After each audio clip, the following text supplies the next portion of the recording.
ಅವತ್ತು ಬರಬೇಕಾದ್ರೆ ನಮ್ಮ ಮನೆಯವರು ನಂಗೆ ತುಂಬ ಇಷ್ಟ ಅಂದ್ಬಿಟ್ಟು ಪಾನಿಪುರಿ ಮತ್ತು ಮಸಾಲೆ ಪುರಿ ಎರಡೂ ಮಾಡ್ಕೊಬೋದು ಅಂತ ತಂದಿದ್ದಾರೆ. ಆಲ್ಮೋಸ್ಟ್ ನಾವೇನಾದರೂ ಹೊರ್ಗಡೆಗೆ ಹೋಗಿದ್ದಾಗ ನಾನು ಇಷ್ಟಪಟ್ಟು ತಿನ್ನೋದೇ ಪಾನಿಪುರಿ.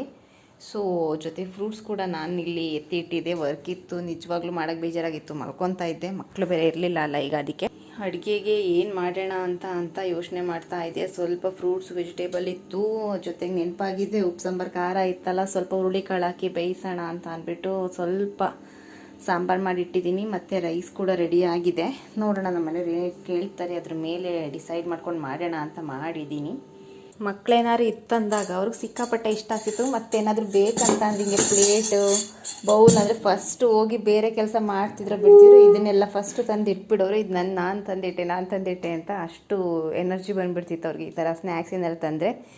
ಈಗ ಅವ್ರು ಸದ್ಯಕ್ಕೆ ಊರಲ್ಲಿದ್ದಾರೆ. ಅಲ್ಲೂ ಕೂಡ ನಮ್ಮ ಅಮ್ಮಂಗೆ ಸಿಕ್ಕಾಪಟ್ಟೆ ಹೆವಿ ಟಾರ್ಚರ್ ಇಡ್ತಿದ್ದಾರಂತೆ. 29th ಅಲ್ಲಿ ಶಿಬಿರ ಅಂತ ಸ್ಟಾರ್ಟ್ ಆಗುತ್ತೆ ಅಂತ ಹೇಳಿದ್ದಾರೆ. ಪ್ರತಿ ವರ್ಷವೂ ಕೂಡ ನಾವು ಚಿಕ್ಕದ್ರಲ್ಲಿದ್ದಾಗ ಶಿಬಿರಾಗಿ ಹೋಗ್ತಿದ್ವಿ. ಹಾಗೆಯೇ ನಮ್ಮ ಮಕ್ಕಳಿಗೆ, ನಾನು ಇಲ್ಲಿದ್ದರೂ ಕೂಡ ಬೆಂಗಳೂರಲ್ಲಿ ನಮ್ಮ ಅಮ್ಮನ ಮನೆ ಮೇಲ್ಕೋಟೆಯಲ್ಲಿ ಅಲ್ಲೇ ಅವರು ಶಿಬಿರಕ್ಕೆ ಹೋಗ್ತಾರೆ. ಯಾಕೆ ಅಂತ ಅಂದರೆ ಮಕ್ಕಳಿಗೆ ಸ್ವಲ್ಪ ಈ ಥರದೆಲ್ಲ ಎಜುಕೇಷನ್ ಅಂತ ಅಂದ್ಕೊಂಡೆ ಕೂಡ, ಜೊತೆಗೆ ಎಕ್ಸ್ಟ್ರಾ ಆ್ಯಕ್ಟಿವಿಟೀಸ್ ಇರಬೇಕಲ್ಲ.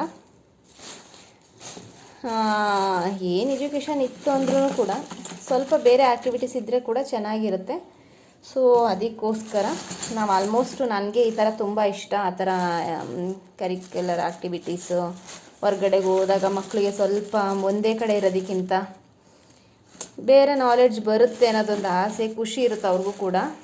ಓದ್ಕೊಳ್ಳಿ ಬರ್ಕೊಳ್ಳಿ ಅನ್ನೋದಕ್ಕಿಂತ ನೋಡೋಣ ಈ ಸಲ ಏನು ಮಾಡ್ತಾರೆ. ನೆಕ್ಸ್ಟು ಕೂಡ ಫಸ್ಟಿಗೆ ಎಲ್ರಿಗೂ ರಜೆ ಇದೆ ಅಲ್ಲ, ಹೆಂಗಿದ್ರು May 1 ಕಾರ್ಮಿಕರ ದಿನಾಚರಣೆ ಅಂತ. ಸೊ ಆವತ್ತು ಹೋಗೋಣ ಅಂತ ಅಂದ್ಕೊತಿದ್ದೀನಿ. ನೋಡೋಣ ಯಾವಾಗ ಹೋಗಿ ಏನು ಮಾಡ್ತೀನಿ ಅಂತ ಗೊತ್ತಿಲ್ಲ, ಇನ್ನು ಟೈಮ್ ಡಿಸೈಡ್ ಮಾಡಿಲ್ಲ. ಸ್ಯಾಟರ್ಡೇ ಹೋಗೋಣ ಅಂದ್ಕೊತಾ ಇದ್ದೀನಿ.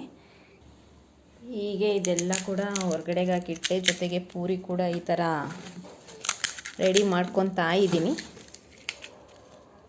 ಫೈನಲಿ ಎಲ್ಲ ಹಾಕ್ಬಿಟ್ಟಿದ್ದಕ್ಕೆ ಮಿಕ್ಸ್ ಕೊಟ್ಟರೆ ತುಂಬ ಚೆನ್ನಾಗಿ ಸ್ಮೆಲ್ ಬರ್ತಿದೆ. ಟೇಸ್ಟ್ ಹೇಗಿದೆ ಅಂತ ಗೊತ್ತಿಲ್ಲ. ತಿಂದು ಒಂದು ಸ್ಪೂನ್ ನೋಡ್ತೀನಿ ತಾಳಿ. ನಿಜ ಚೆನ್ನಾಗಿದೆ. ನಿಜವಾಗ್ಲೂ ವಾರದಲ್ಲಿ ಒಂದ್ಸಲ ಈ ಸಲ ನಮ್ಮ ಮನೆಯವ್ರು ಏನಾರು ಪಾಪ ಈ ಥರ ತರ್ತಿರ್ತಾರೆ. ನಾನು ಮನೇಲಿ ಇರ್ತೀನಿ, ನಾನು ಎಲ್ಲೂ ಹೋಗಲ್ಲ ಅಂತ ಅಂದ್ಬಿಟ್ಟು. ನಿಮ್ಮ ಮನೇಲಿ ನೀವೇನು ಮಾಡ್ತೀರಾ? ವೀಕೆಂಡ್ಸ್ ಬಂದರೆ ಔಟ್ಸೈಡ್ ಹೋಗ್ತೀರಾ, ಏನಿರ್ತೀರಾ? ನನಗೆ ಔಟ್ಸೈಡೆಲ್ಲ ಹೋಗೋದಕ್ಕಿಂತ ಮನೇಲೇ ಕೂಡ ಈ ಥರ ತಿಂದ್ರೇ ಖುಷಿ ಆಗೋದು. ಸೊ ನಮ್ಮ ಮಕ್ಕಳಿದ್ರಂತೂ ಹಬ್ಬ ಮಾಡಾಕ್ಬಿಡ್ತಿದ್ರು ಅವರು. ನಿಮ್ಮ ಮನೇಲಿ ಹೇಗೆ ಮಾಡ್ತೀರಾ? ಸಮ್ಮರೆಲ್ಲ ಹೇಗೆ ಎಂಜಾಯ್ ಮಾಡ್ತಿದ್ದೀರಾ? ನಿಮ್ಮ ಪ್ಲ್ಯಾನ್ಸ್ ಎಲ್ಲ ಹೇಗಿದೆ? ಸೊ ನಂದಿನ ಇವತ್ತು ಸೂಪರಾಗಾಯಿತು. Thank you.